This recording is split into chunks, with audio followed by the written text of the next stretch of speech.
سلام دوستانو، نن مو د ایټالیا د ښکلي او تاریخي ښار فلورنس ته بیایم.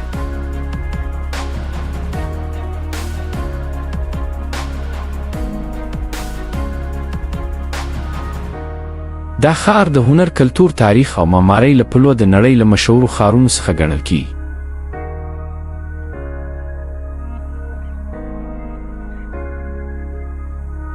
که تاسو د سفر، هنر او پخواني تمدن مینهوال یاست، فلورنس به خامخا ستاسو د خوښې ځای وي.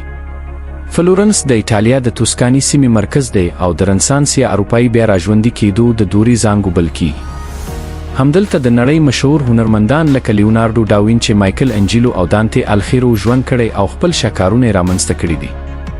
د فلورنس تر ټولو مشهور ځای د فلورنس کاترال یا کلیسا ده.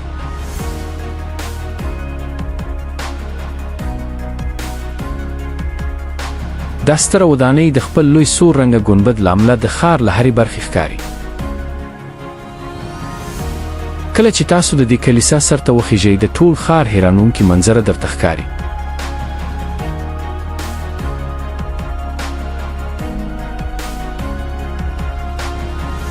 د ښار په زړه کې د پیازا دیلا سیګنوریا تاریخي میدان موقعیت لري.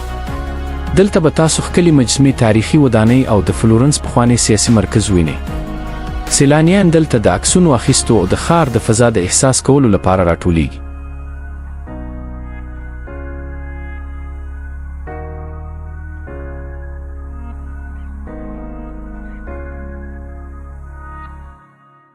که تاسو د هنر مینهوال یاست نو د اوفیزې ګالرۍ موزیم لیدل مه هیروئ.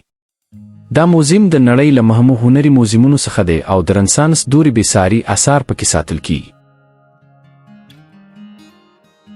یو بل مشهور ځای د پونټي ویکیو تاریخي پل دی. دا پل د آرنو سیند پر سر جوړ شوی او ځانګړتیا یې دا ده چې پر پل باندې دوکانونه جوړ شوي دي.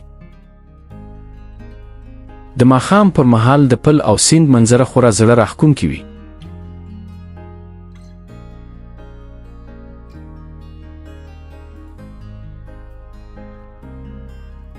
فلورنس یوازې د تاریخ او هنر ښار نه دی، بلکې د خوندورو ایټالوي خوړو لپاره هم مشهور دی.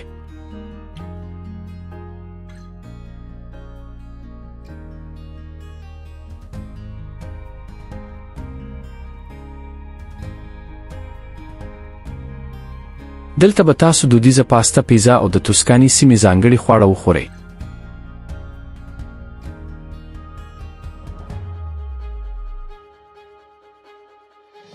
د ښار وړې کوڅې، کافي او رستورانتونه د ایټالوي ژوند اصلي رنګ درښي.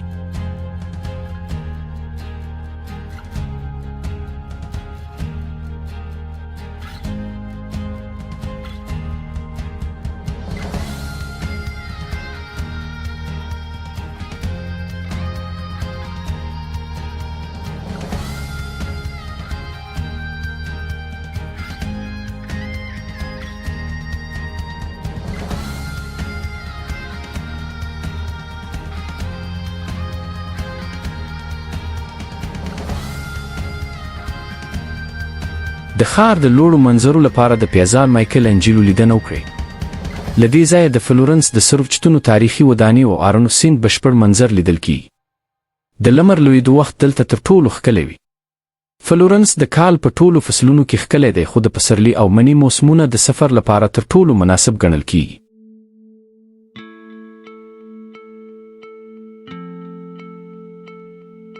په دې وخت کې هوا معتدله وي او ښار د سیلانیانو له ډېرې ګڼې ګوڼې څخه یو څه آرام وي.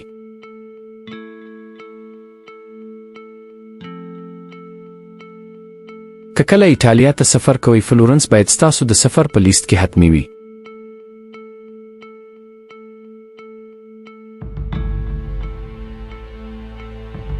دلته هره کوڅه یوه کیسه لري او هره ودانۍ د سلګونو کلونو تاریخ بیانوي.